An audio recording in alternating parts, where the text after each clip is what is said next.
Hello my peoples, je suis Stellar Boost.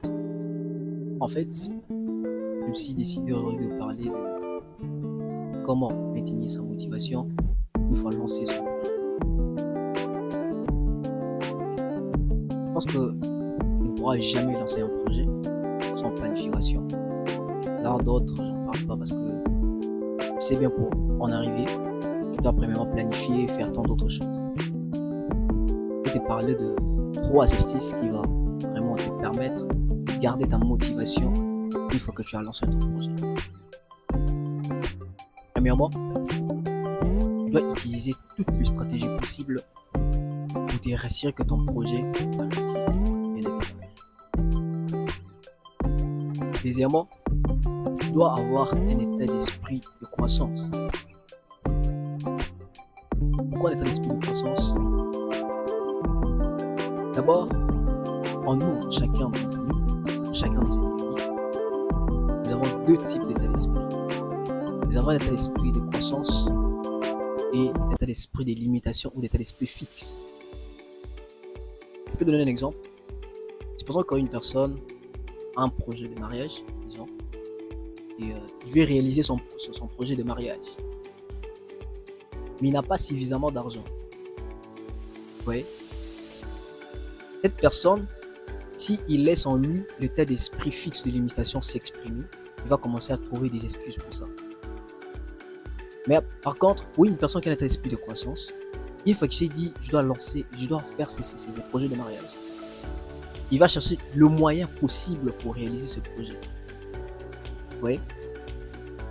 Les gens qui ont l'état d'esprit de croissance ne s'équipalisent pas en fait. Par contre, une fois que des situations bizarres se présentent, ou des obstacles, des échecs, ils vont chercher des moyens. Soit tu peux se dire, une fois que cette situation bizarre se présente, ou un obstacle ou un échec se présente, qu'est-ce que je ferai? Ou quelle est la leçon que je peux tirer de cette situation bizarre qui s'est présentée devant moi? Vous voyez? Et troisièmement, vous devez avoir des imprévus comme le processus d'apprentissage. Les imprévus ne manqueront jamais. Les imprévus d'ailleurs, ça fait partie de notre vie. Vous ne devez pas vous trouver comme des imprévus étant comme une lite entre votre bon côté et votre mauvais côté. Mais lorsqu'il y a des imprévus, cela prouve que nous sommes des êtres humains inachevés ou imparfaits.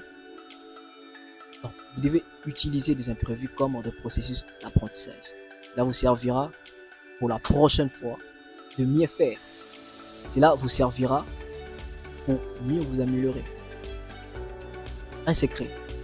En fait, lorsque vous êtes lancé dans un projet, votre projet a une dimension, a une taille. Ces projets, voilà pourquoi chaque fois qu'on lance un projet, ça a des exigences. Les exigences font de sorte que ça nous ramène à la correspondance de notre projet. Ça nous appelle à la croissance de notre état d'esprit. Voilà pourquoi il y a toujours des imprévus. Ces imprévus nous ramènent à la croissance en fait. Non seulement émotionnelle, mais sur l'état d'esprit en fait. Parce que derrière chaque projet, il y a une dimension. Derrière chaque projet, il y a une taille. D'où les imprévus ne manqueront jamais. Impossible que tu lances un projet, impossible que tu vives sur Terre, dans cette planète, sans les imprévus. D'ailleurs, la vie est un bon enseignant. Elle nous apprend chaque jour. Voilà pourquoi il y a les hauts et les bas.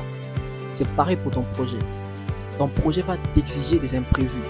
Il va t'imposer des imprévus pour te ramener à la croissance. Il y a une dimension de correspondance à ton projet. Voilà. J'espère que tu as aimé cette vidéo. N'oublie pas de liker, d'activer la cloche de notification, d'aimer et de partager.